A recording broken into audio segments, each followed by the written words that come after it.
Hello everyone, welcome back to my YouTube channel. I hope आप सभी अच्छे होंगे।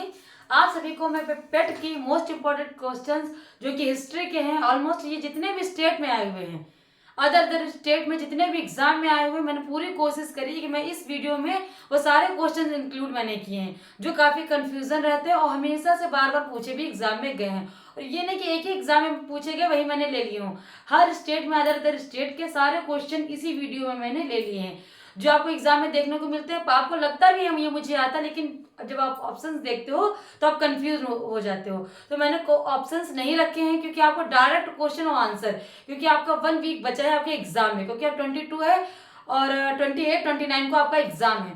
तो समझ लीजिए ये आपका रिवीजन का टाइम है जो कि इम्पोर्टेंट है, क्योंकि वही क्वेश्चन आते हैं इसमें पेट में जो आपने देखा होगा प्रीवियस ईयर में, जो 2021 में हुआ था, 20 में हुआ था, आपने उनको देखा था। तो उसमें वही क्वेश्चन आपको देखने को मिले थे जो एग्जाम में कहीं ना कहीं आए हुए थे और आप सभी को आते थे, लेकिन कंफ्यूजन भरे थे। तो आज सारी कंफ्यूजन मिटा देते हैं, रिवीजन करते हैं पूरे हिस्ट्री का पूरा, समझ लीजिए हिस्ट्री का पूरा भाना आपको फोड़ ही देते हैं। स्टार्ट करते हैं। जो लोग चैनल पर न्यू है चैनल को सब्सक्राइब कर ले, सेशन अच्छे लगे तो प्लीज लाइक जरूर करिएगा। तो आपका जैसे पहला क्वेश्चन है हिस्ट्री का मैं पूरी ये सीरीज लेके आई हूँ। प्लासी के युद्ध में अंग्रेजी सेना का नेतृत्व किसने किया था? क्वेश्चन ध्यान से पढ़िएगा। पहले तो सन जरूर देख लीजिए कि क्या पूछ रहा है क्वेश्चन। इतना टाइम मिल जाएगा, माइनस मार्किंग आपकी 1/4 है इसमें। तो थोड़ा सा क्वेश्चन ध्यान से देखिएगा कि प्लासी के युद्ध में अंग्रेजी सेना का नेतृत्व किसने किया था। तो किसने किया था आप सभी पहले कमेंट करिए, देखते जाइए, उसके बाद कमेंट करिए। वीडियो लाइव नहीं है लेकिन उसके बाद भी आप कमेंट कर सकते हो, क्योंकि ऑप्शंस रहते हैं तो आप कहीं ना कहीं तुक्का लगा लेते हो। तो रिवीजन का टाइम में देखते डायरेक्ट आंसर आप दे पाते हो कि नहीं दे पाते हो। तो जल्दी जल्दी कमेंट करिए। उसके बाद क्या है कब हुआ था? तो प्लासी का युद्ध आपका कब हुआ था? 1757 में। कब हुआ था आपका? 1757 में। प्लासी का युद्ध 1757 में हुआ था। और किनके मध्य हुआ था? तो किनके मध्य हुआ था? क्लाइव वर्सेस बंगाल के नवाब। किसके मध्य हुआ था? क्लाइव वर्सेस बंगाल का जो नवाब था उसके मध्य ये युद्ध हुआ था। बंगाल का नवाब आपको राइट आंसर पता हो गया। प्लासी के युद्ध में अंग्रेजी सेना का नेतृत्व किसने किया था? तो 1757 में ये युद्ध हुआ था और क्लाइव वर्सेस बंगाल के नवाब के मध्य ये युद्ध हुआ था। वैसे आपका राइट आंसर क्लाइव। और किसके किसके मध्य हुआ? तो क्लाइव वर्सेस बंगाल के नवाब किस सन में हुआ था? तो 1757 में आपका हुआ था। ऐसे आता बक्सर का युद्ध कब हुआ था? ये जैसे हो गया प्लासी का युद्ध, कभी पूछ देता बक्सर का युद्ध कब हुआ था? तो वो हुआ था 1764 में। कब हुआ था? 1764 में बक्सर का आपका युद्ध हुआ था। उसके बाद नेक्स्ट क्वेश्चन है, भारत के पहले गवर्नर जनरल कौन थे? काफी मोस्ट इंपॉर्टेंट क्वेश्चन, काफी कंफ्यूजन भरा क्वेश्चन। देखिए भारत के पहले गवर्नर जनरल कौन थे, बंगाल का गवर्नर कौन था और बंगाल का गवर्नर जनरल कौन था। क्वेश्चन सेम एक जैसा लग रहा है, आंसर भी हम सभी को पता रहते हैं, लेकिन आप जब ऑप्शंस आते हैं हम कंफ्यूज हो जाते हैं। तो चलिए कंफ्यूजन दूर करते हैं। सारे क्वेश्चंस मैंने एक पास अपने वीडियो में ऐड करे हैं। तो भारत के पहले गवर्नर जनरल कौन थे? तो कौन थे आपके? William Bentinck. कौन थे आपके? William Bentinck. विलियम, कहीं ना कहीं आप ये वीडियो अपना बना भी सकते हैं, स्क्रीनशॉट भी ले सकते हैं, क्योंकि काफी इंपॉर्टेंट क्वेश्चन की ये सीरीज है आपकी। भारत के पहले गवर्नर जनरल कौन थे? तो विलियम बेंटिंग। आपको याद करते भी चलिए, 2-3 बार पढ़ेंगे तो आपको याद हो जाएगा कि भारत के पहले गवर्नर जनरल कौन थे? तो विलियम बेंटिंग। ओके, आपको याद हो गया होगा आई होप। बंगाल का गवर्नर कौन था? तो आपका बंगाल का गवर्नर कौन था? क्लाइव। कौन था? क्लाइव। कौन था? क्लाइव। बंगाल का गवर्नर कौन था? क्लाइव। और भारत के पहले गवर्नर जनरल कौन थे? तो विलियम बेंटिंग। और उसके बाद कौन सा क्वेश्चन? बंगाल का गवर्नर जनरल कौन था? तो गवर्नर जनरल कौन था? हेस्टिंग। कौन था? Warren Hasting. कौन था? Warren Hasting. जितनी देर में वीडियो से हटती हूँ तो उतनी देर में आपको कमेंट भी कर देना चाहिए कि कौन था, क्योंकि आपका रिवीजन का टाइम अगर अच्छी आपकी तैयारी हो गई है तो हिस्ट्री के सारे क्वेश्चन का आप आंसर यूं ही दे सकते हैं। जल्दी जल्दी अपना करते जाइए। अगर मेरे जो कमेंट नहीं करते तो अपनी कॉपी उठाइए, क्वेश्चन देखते जाइए और जल्दी जल्दी से अपने आंसर करते जाइए जब तक कि मैं क्वेश्चन बोलती हूँ। उसके बाद से मेरे आंसर मैच करा लिए। अगर आपके मैच हो जाते हैं तो समझ लीजिए आप पेट में अच्छा स्कोर कर सकते हैं। उसके बाद नेक्स्ट क्वेश्चन कौन सा है? भारत के पहले वायसराय। भारत के पहले वायसराय कौन थे? तो आप जल्दी देखिए कि आपको आ रहा है कि नहीं आ रहा है। तो कौन थे आपके पहले वायसराय? तो लॉर्ड कैनिंग। कौन थे? Lord Canning.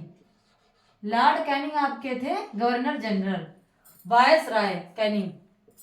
ओके, उसके बाद नेक्स्ट क्वेश्चन आपका, भारत में सहायक संधि के जन्मदाता कौन थे? देखिए काफी कंफ्यूजन भरा क्वेश्चन, मैंने दोनों एक पास कर दिए क्योंकि काफी कंफ्यूज आप हो जाते हैं।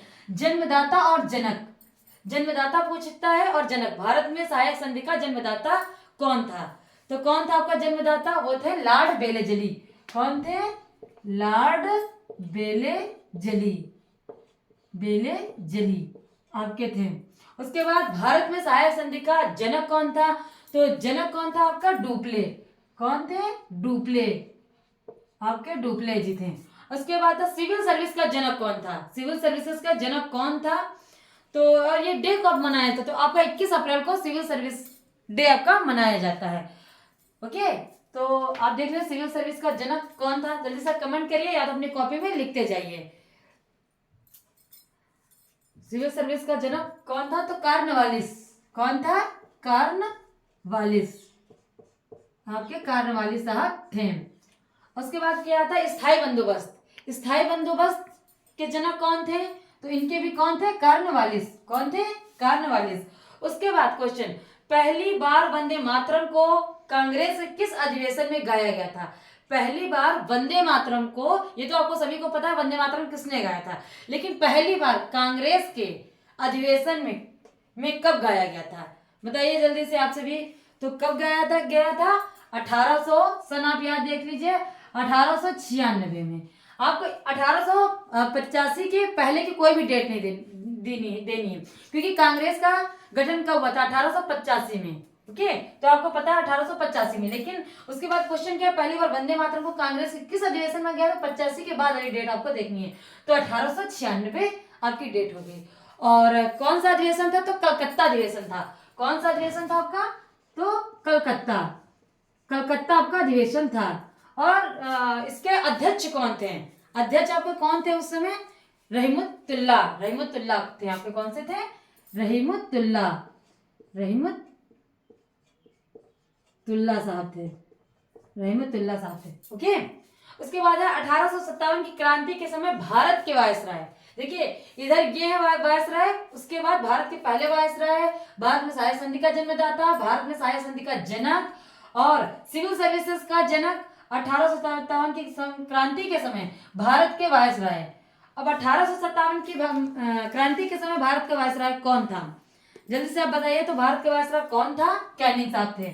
कौन था? कैनिंग साहब। कैनिंग साहब कौन थे आपके? कैनिंग साहब थे 1857 के जनक से। भारत के पहले वायसराय कौन थे? लॉर्ड कैनिंग थे।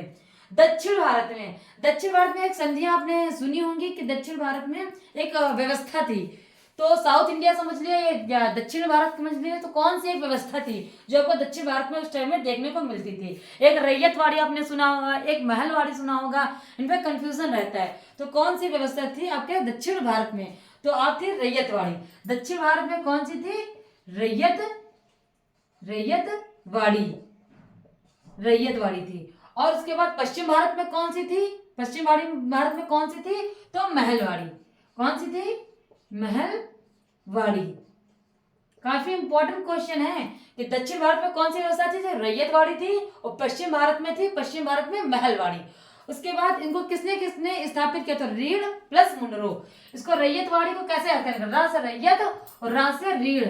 ठीक है, रा से रीढ़, रीढ़ प्लस मुनरो। ओके, रीढ़ प्लस मुनरो ने स्थापित किया। और इसको महलवाड़ी को किसने किया था? महलवाड़ी को अगर आपको आता तो आप कमेंट कर दीजिए। महलवाड़ी को किसने किया था? हार्ट मैकेंजी ने। Hart Mackenzie, Hart Mackenzie. देखिए अगर कंफ्यूजन हो रहा तो रैयतवाड़ी, रीढ़ प्लस मुनरो। और कहाँ की है? दक्षिण भारत की है। उसके बाद पश्चिम भारत की कौन सी है? पश्चिम भारत में महलवाड़ी। महलवाड़ी में हारा और हार्ट मैकेंजी, रैयतवाड़ी में रा था रीढ़ तथा मुनरो, महलवाड़ी में हार्ट मैकेंजी। ये आपके एक ट्रिक हो गए। उसके बाद क्वेश्चन बनता है स्थानीय स्वशासन का जनक। काफी इंपॉर्टेंट क्वेश्चन है, स्थानीय स्वशासन का जनक कौन है? ओके, तो स्थानीय स्वशासन का जनक कौन है? स्थानीय स्वशासन का जनक कौन है? तो स्थानीय स्वशासन के जनक कौन है आपके? रिपन जी। कौन है? रिपन जी। तो स्थानीय स्वशासन और स्थायी बंदोबस्त में प्लीज कंफ्यूज मत होइएगा। ये स्थायी बंदोबस्त के कौन से? कॉर्नवालिस जी हैं, और स्थानीय स्वशासन के कौन से? रिपन जी हैं। ओके, तो इतने क्वेश्चन आपके हो गए, आप स्क्रीनशॉट ले सकते हैं। इसके बाद कंटिन्यू होगी आपकी वीडियो। पहले अगर स्क्रीनशॉट लेना चाहते हैं स्क्रीनशॉट ले लीजिए, अगर आप नोट्स बना रहे हैं तो अपना नोट्स बनाते चलिए। नेक्स्ट क्वेश्चन है पूना पैक्ट। पूना पैक्ट आपका कब आया था? तो 1932 में। कौन सा सन था? 1932। ये किसके किसके मध्य हुआ था? तो किसके किसके पहले ये हुआ कहाँ पे था? जब 1932 में हुआ था तो गांधी जी जेल में थे। कौन सी जेल थी आपकी? यरवदा। कौन सी जेल थी आपकी? यरवदा। यरवदा जेल थी। किसके किसके मध्य हुआ था? तो अंबेडकर जी आपके थे, अंबेडकर जी और प्लस गांधी जी, इनके मध्य हुआ था। उसके बाद आपका आता है कांग्रेस की पहली भारतीय महिला अध्यक्ष। क्वेश्चन काफी कंफ्यूजन भरे। इस वीडियो को मुझे बनाने में इतनी मेहनत लगी थी क्योंकि क्वेश्चन सारे एक पास करने थे। जो कंफ्यूजन भरे क्वेश्चन थे जिसमें आप कंफ्यूज ज्यादा हो जाते हो तो उनको एक पास रखना था, जिसमें मैं आप सभी को दिखा सकूं कि आप किस छोटी छोटी बारीकियों से आपके नंबर माइनस मार्किंग में चले जाते हैं और आपको लगता है कि मैंने तो एकदम सही किया था। तो आपको इन्हीं थोड़ी थोड़ी मिस्टेकों में आपको सबसे ज्यादा दुख भी होता है। तो कांग्रेस की पहली भारतीय महिला अध्यक्ष और कांग्रेस की पहली महिला अध्यक्ष, क्या आपने पाया मिस्टेक इसमें क्या था? भारतीय महिला। तो भारतीय महिला आपकी कौन सी थी? सरोजिनी नायडू। कौन थी? सरोजिनी नायडू, आपकी नायडू जी थी। और ये अधिवेशन कब हुआ था? तो ये हुआ था 1925 में। 1925 में आपका यह था कानपुर अधिवेशन। कौन सा अधिवेशन था आपका जिसमें सरोजिनी नायडू जी थी? तो कानपुर का था, 1925 का कानपुर का अधिवेशन था आपका। उसके बाद कांग्रेस की पहली महिला अध्यक्ष, तो आप सभी को पता होगा कौन थी? Annie Besant. कौन थी? एनी बेसेंट जी, एनी बेसेंट जी। और एनी बेसेंट की काफी दो पत्रिकाएं काफी इंपॉर्टेंट जो आपके एग्जाम में बहुत पूछी जाती हैं। एक आपकी पत्रिका आती है कॉमनवेल्थ करके, आपकी आती है कॉमनवेल्थ। ये किसकी पत्रिका है? कॉमनवेल्थ, कॉमनवेल्थ करके आती है। और प्लस इनकी एक और पत्रिका है, इनकी एक और पत्रिका है, इनकी एक जिसका नाम था न्यू इंडिया, न्यू इंडिया करके शायद इनकी पत्रिका थी। हाँ, न्यू इंडिया इनकी पत्रिका है जो काफी इंपॉर्टेंट है और पूछी जाती है, कॉमनवेल्थ और न्यू इंडिया। उसके बाद आता है वुड डिस्पैच। वुड डिस्पैच क्या है? वुड डिस्पैच क्या है? वुड डिस्पैच को क्या बोला जाता है? आपका मैग्ना कार्टा। क्या बोला जाता है आपका? मैग्ना कार्टा, आधुनिक शिक्षा का मैग्ना कार्टा। वुड डिस्पैच का है आधुनिक शिक्षा का मैग्ना कार्टा। ये कब आया था? तो आपका कब आया था? पहले इसको बोल लेते हैं, आधुनिक शिक्षा का मैग्ना कार्टा किसको बोला जाता है? वुड डिस्पैच को, आधुनिक शिक्षा का Magna carta. Okay, Magna carta, आधुनिक शिक्षा का आपका मैग्ना कार्टा बोला जाता है। और ये कब आया था आपका? तो आया था आपका 1854 में, 1854 में, 1854 में। और किसके शासनकाल में आया था? तो डलहौजी के। किसके शासनकाल में आया था? तो आपके डलहौजी के, डलहौजी जी के शासनकाल में ये आया था। काफी इंपॉर्टेंट क्वेश्चन है, बार बार पूछा जाता है, आधुनिक शिक्षा का मैग्ना कार्टा किसे कहा जाता है? तो वुड डिस्पैच को, जो 1854 में आया था। और किसके शासनकाल में? लॉर्ड डलहौजी जी के शासनकाल में। उसके बाद आता है पहली बार रेल किसके शासनकाल में चली थी? पहली बार रेल जो है वो किसके शासनकाल में चली थी? तो किसके शासनकाल में चली थी? तो ये भी थी डलहौजी जी के शासनकाल में। किसके शासनकाल में थी? डलहौजी जी के, डलहौजी जी के, डलहौजी। और कहाँ से चली थी? कहाँ से कहाँ तक चली थी? तो मुंबई से ठाणे की तरफ, मुंबई से आपके मुंबई से प्लस ठाणे, ठाणे की तरफ चली थी। और कब चली थी आपको पता होगा, किस सन में चली थी? 1853 में। कब चली थी? प्लस 1853 में।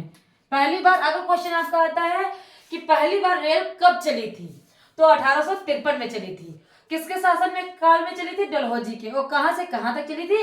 मुंबई से ठाणे। मोस्ट इंपॉर्टेंट क्वेश्चन है, काफी पूछा जाता है। मैं बार बार आपसे बोल रही हूँ, एक भी सीरीज एक भी क्वेश्चन मिस मत करिएगा। अब क्वेश्चन आता है व्यवगत का सिद्धांत। तीनों क्वेश्चन मैंने एक में ही ऐड कर रखे हैं। व्यवगत का सिद्धांत, आपने ये सबसे ज्यादा नाम सुना होगा, फूट डालो और शासन करो की नीति। फूट डालो और शासन करो की नीति, या ऐसा पूछ देगा doctrine of lapse, doctrine of lapse. तो क्या है फूट डालो शासन करो की नीति? आप सभी को पता था कि जिसके पास राज्य नहीं था, तो आपके जो डलहौजी साहब थे वो क्या करते थे कि आपस में राजाओं को लड़ाते थे, उसके बाद वो राज्य हड़प कर लेते थे। तो फूट डालो और शासन करो, तो किसके थे? डलहौजी। डलहौजी, डलहौजी आपके कौन थे? डलहौजी। तो सबसे ज्यादा ये परेशान करता है व्यपगत। व्यपगत का सिद्धांत क्या है? तो उस टाइम सिर्फ आपको देखना है व्यपगत का मतलब होता है फूट डालो और शासन करो। डलहौजी, डलहौजी का मतलब है ये डलिया पे चढ़ के आते हैं फौज बना के और दूसरे के शासन को हड़प लेते हैं, सब दूसरों के शासन को हड़प कर लेते हैं डलहौजी साहब। हौजी, हौजी। उसके बाद अवध को कुशासन के आधार पर किसने हड़पा था? अवध को कुशासन के आधार पर किसने हड़पा था?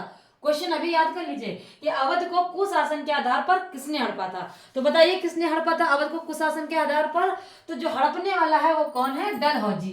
कौन है?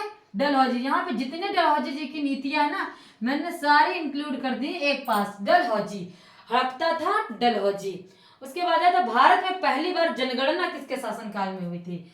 भारत में पहली बार जनगणना किसके शासनकाल में हुई थी और कब हुई थी? तो आपको पता होगा 1872।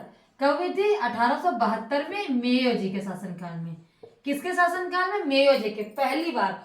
उसके बाद आता है आपका कि दशकीय आधार पर जनगणना। मैं आपको इसी क्वेश्चन में बता दें, दशकीय आधार पर पहली बार जनगणना तो हुई थी 1872 में मेयो जी के शासनकाल में। उसके बाद आपको पता है कि जनगणना होती है हर 10 साल में। तो दशकीय आधार पर किसने दिया था? तो आपके रिपन साहब ने। दशकीय आधार पर किसने दिया था? शायद ये क्वेश्चन में बाद में कराऊं, लेकिन ये क्वेश्चन यहीं पे पढ़ा तो मुझे याद आएगा, तो मैंने यहाँ इसको इंक्लूड कर दिया। दशकीय आधार पर किसने किया था?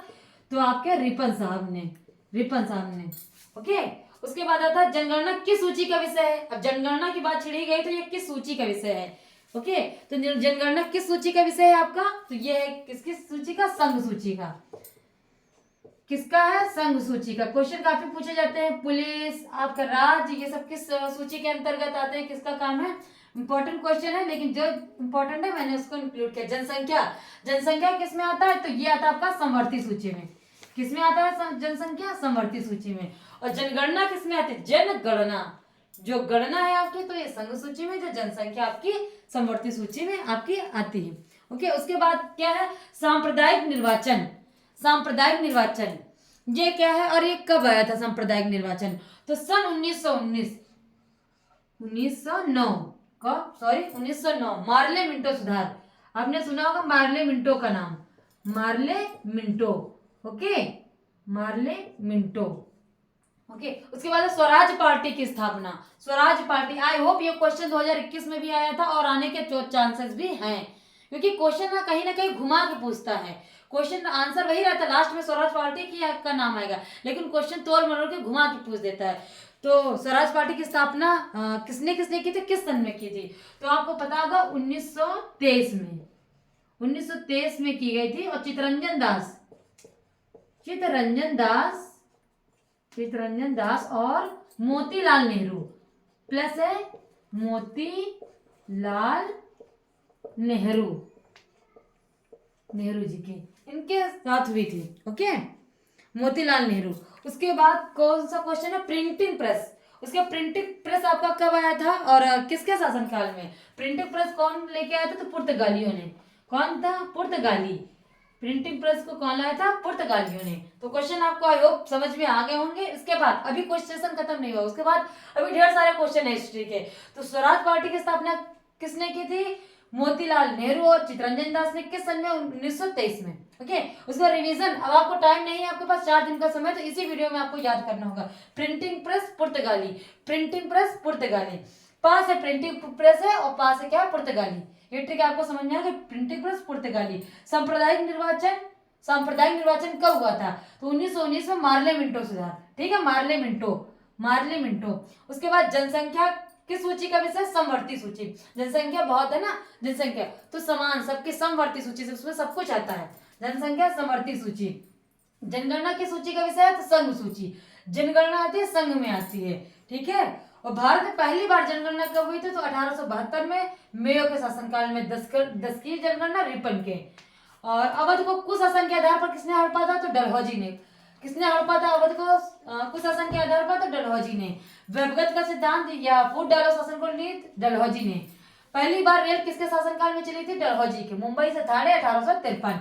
उसके वुड डिस्पैच आधुनिक शिक्षा का मैग्ना कार्टा जिसको बोला था 1854 और डलहौजी। उसके बाद आता है आपका कि कांग्रेस की पहली महिला अध्यक्ष एनी बेसेंट, कॉमनवेल्थ उनकी पत्रिका और न्यू इंडिया। उसके बाद आता है आपका कांग्रेस की पहली भारतीय महिला अध्यक्ष कौन थी? सरोजिनी नायडू थी, 1925 कानपुर अधिवेशन। उसके बाद आपका आता है पूना पैक्ट 1932 और इसके यरवदा जेल में हुई थी। इसके किसके मध्य? अंबेडकर और गांधी जी के मध्य। आई होप आप सभी को याद हो गया होगा। उसके बाद नेक्स्ट क्वेश्चन, आपका क्वेश्चन है नेक्स्ट, राजा राम मोहन राय को राजा की उपाधि किसने दी थी? राजा राम मोहन राय को, ये आपके समाज सुधारक थे, इनको राजा की उपाधि किसने दी थी? आपको पता है सती प्रथा कांड इन्होंने ही किया था। तो राजा राम मोहन राय को राजा की उपाधि किसने दी थी? अकबर द्वितीय ने। किसने दी थी? आपके अकबर सेकंड मतलब द्वितीय ने। उसके बाद है आपका बक्सर का युद्ध। बक्सर का युद्ध आपको कब लड़ा गया था? 1764 में। किसके किसके मध्य लड़ा गया था? तो अंग्रेजों के मध्य और आपके मुगलों के मध्य, अंग्रेजों और मुगलों के मध्य। इसमें विजेता कौन रहा था आपका? इसमें विजेता कौन रहा था? तो आपके अंग्रेज। अंग्रेजों की तरफ से किसने लड़ाई करी थी? तो मुनरो ने। किसने लड़ाई की थी? मुनरो ने। और मुगलों की तरफ से किसने की थी? मुगलों की तरफ के आपसे किसने की थी? तो शाह आलम। किसने की थी? शाह आलम। किसने की थी? शाह आपके आलम जी ने।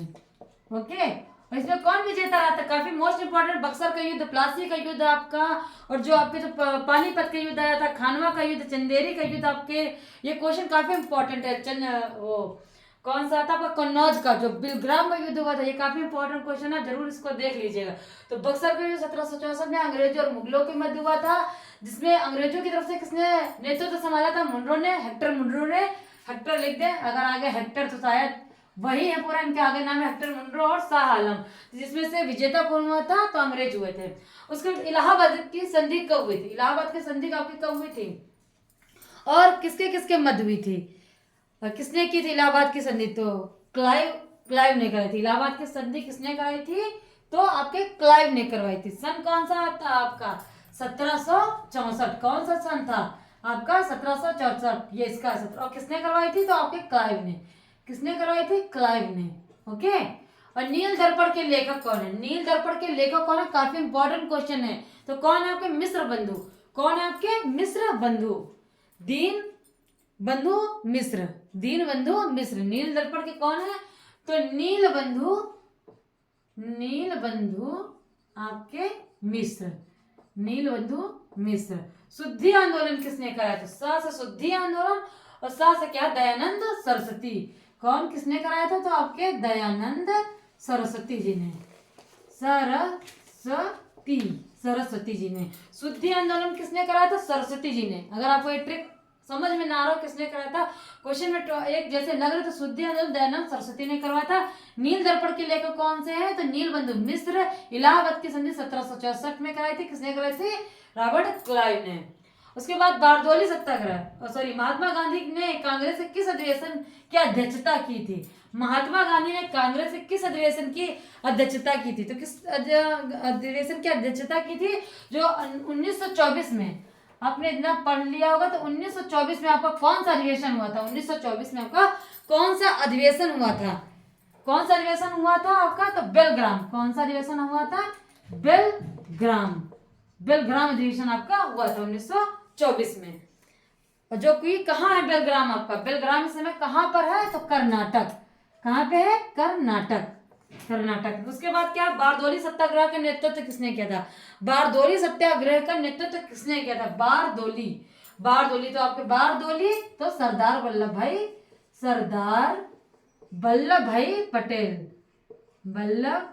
भाई पटेल। ठीक है, देखिए कितना बड़ा नाम है, बारदौली सत्याग्रह। एक ऐसे ही क्वेश्चन शायद आपका आया था 2021 पेट में कि कौन से ऐसे नेता थे जिनको लाठी चार्ज करने पर उनको इतना मारा गया था कि शायद उनकी मृत्यु हो गई थी। तो ऐसा कौन से नेता थे? तो आप उनको कमेंट करके आप जरूर बताइएगा। भारतीय उपद्रव का पिता किसे कहा जाता है? भारतीय उपद्रव का पिता किसे कहा जाता है? और सरदार वल्लभ भाई पटेल से एक और मुझे रिलेटेड एक चीज याद आ रही है कि सरदार वल्लभ भाई पटेल, नहीं, पहले आप ये क्वेश्चन बताइए कि भारतीय उपद्रव का पिता किसे कहा जाता है? तो किसको बोला जाता है भारतीय उपद्रव का पिता? बाल गंगाधर तिलक को। किसको बोला जाता है? बाल गंगाधर तिलक को। किसको बोला जाता है? बाल गंगाधर तिलक को। आपने ये सुना होगा नरम दल और गरम दल, तो आपकी ट्रिकें होंगी लाल बाल पाल, लाल बाल पाल। तो भारतीय उपद्रव मतलब ये गरम दल के नेता थे, उपद्रव मतलब यही ज्यादा परेशान करते थे, या बाल गंगाधर तिलक। तो इनकी एक पुस्तक थी, पुस्तक कौन सी थी इनकी बाल गंगाधर तिलक की? गीता रहस्य। इनकी पुस्तक का क्या नाम था? गीता रहस्य, गीता रहस्य इनकी पुस्तक थी। और भारतीय उपद्रव का पिता इन्हें कहा किसने था? किसी ने तो ये इन्हें इस नाम से संबोधित किया था। तो ये कौन से पर्सन से जिन्होंने इनसे संबोधित किया था? इनका नाम क्या था आपके? वैलेंटाइन सिरोल। क्या नाम था इनका? वैलेंटाइन सिरोल। इधर मैं आपको एरो करके बता दे रही हूँ, वैलेंटाइन सिरोल, सिरोल, सिरोल इनका नाम था। और एक इनकी पुस्तक का नाम है, पत्रिका का नाम केसरी और मराठा। काफी इंपॉर्टेंट है, केसरी, केसरी और मराठा, केसरी और मराठा इनकी क्या पत्रिकाएं किसकी हैं? तो बाल गंगाधर तिलक की। देखिए मराठा टाइप का नाम भी है, बाल गंगाधर तिलक। गीता रहस्य इनकी पुस्तक का नाम है, केसरी और मराठा इनकी पत्रिकाएं हैं। ओके। और भारतीय उपद्रव का पिता किसने कहा था? तो वैलेंटाइन सिरोल ने कहा था। उसके बाद गोद प्रथा, गोद प्रथा किसने स्टार्ट की थी? गोद प्रथा। और ये कहाँ पे सबसे ज्यादा पहले लागू हुई थी? झांसी में। कहाँ लागू हुई थी? झांसी में। आपकी झांसी की रानी ने सबसे पहले गोद लिया था। तो गोद प्रथा कहाँ से स्टार्ट हुई थी? झांसी से। हंटर आयोग का संबंध किससे है? हंटर आयोग का संबंध किससे है? तो हंटर आयोग आपका बना कब था? 1882 में। और जो आपका इससे पहले जो बना था मैग्ना कार्टा, जिसको बोला था वुड डिस्पैच, तो 1854 में बना था। उसके बाद आया था हंटर आयोग। हंटर आयोग का संबंध था, जो पहले वुड डिस्पैच आपका बना था 1854 में, उसमें जो कमियां थी उसका सुधार करने के लिए आपको बनाया था हंटर आयोग। ये किसने बनाया था? रिपन ने। किसने बनाया था? रिपन ने, रिपन ने बनाया। तो इसका संबंध किससे था? इसका संबंध किससे था? तो जलियांवाले बाग हत्याकांड से था। इसका संबंध किससे था? जलियांवाले बाग हत्याकांड से। जलियांवाला बाग, जलियांवाला बाग हत्याकांड, हत्याकांड से इसका संबंध था। अगर संबंध पूछता है तो आप इसका संबंध बताएंगे किस कांड से था? तो जलियांवाले बाग हत्याकांड से था। आप शिक्षा से नहीं लगाएंगे, शिक्षा से तो है ही है, लेकिन उसके बाद किससे संबंध था? तो जलियांवाले बाग हत्याकांड से था। और जलियांवाला बाग हत्याकांड आपका कब हुआ था? सन 1919। ये काफी इंपॉर्टेंट है। 1919 में बहुत कुछ हुआ था। जलियांवाला बाग हत्याकांड सन 1900। वार्साय की संधि कब हुई थी? सन 1919 में। संवाद कौमुदी अखबार, संवाद कौमुदी अखबार किसने लिखा था? संवाद कौमुदी अखबार ये किसका था? तो राजा राम मोहन राय। किसका था? राजा राम मोहन राय, मोहन राय का था। ओके, काफी इंपॉर्टेंट है। उसके बाद आया था लाल कुर्ती दल। क्वेश्चन कई प्रकार से पूछा जाता है, आंसर लेकिन उसका एक ही, मैंने उसको सारे में एक में ही इंक्लूड कर दिया। लाल कुर्ती दल पूछे, सीमांत गांधी पूछे, ये खुदाई खिदमतदार किसको बोलते हैं? खुदाई खिदमतदार, सीमांत गांधी, लाल कुर्ती दल ये किसको बोलते हैं? तो खान अब्दुल गफ्फार खान। खान इसमें खा ही खा है, कौन सा अलंकार बन जाता है? खान अब्दुल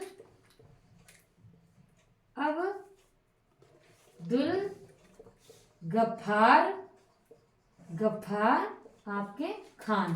ठीक है, इनको बोला जाता है सीमांत गांधी और लाल कुर्ती दल खुदाई खिदमतगार। आई होप आपको इतनी चीजें आपको समझ में, वीडियो लंबी ना करते हुए इसका पार्ट मैं 2 लेके आऊंगी, क्योंकि काफी मेरी वीडियो लंबी हो रही थी, मुझे पता नहीं चला। मैंने सोचा कि सर एक वीडियो में ही पूरा सेशन ये मैं फिनिश कर दूंगी, लेकिन वीडियो काफी लंबी हो रही थी। और लंबी वीडियो की वजह से जितनी मैं अच्छी बनाऊं, चाहे जितनी मेहनत करूँ, पता नहीं क्यों आप लोग उस वीडियो को देखते नहीं हो। तो आई होप अगर आप सभी को ये वीडियो अच्छी लगी, इसका पार्ट 2 देखना चाहते हैं, इंपॉर्टेंट सीरीज है, तो मैं जल्दी लेके आऊंगी इसका पार्ट 2। तो आप इसका कमेंट जरूर करिएगा, आप इसका पार्ट 2 देखना चाहते हैं। काफी मोस्ट इंपॉर्टेंट क्वेश्चन है जो कि अभी मेरे काफी शेष रह गए हैं। ये कहीं ना कहीं मुझे पूरा भरोसा है, मुझे 99% इसके कुछ क्वेश्चन आपको पेड के एग्जाम 2023 में भी 28-29 को देखने को जरूर से जरूर मिलेंगे। Thank you for watching my video. Channel पर न्यू है तो प्लीज सब्सक्राइब कर चैनल को जरूर आप कमेंट करिएगा, लाइक जरूर करिएगा, क्योंकि ये ऐसे हिस्ट्री के क्लास है ना जो आपके कई एग्जाम के लिए आपके लिए बेनिफिट दिलाएगी। आपका एग्जाम आ रहा RO ARO, तो उसके लिए भी काफी इंपॉर्टेंट है। Thank you for watching my video.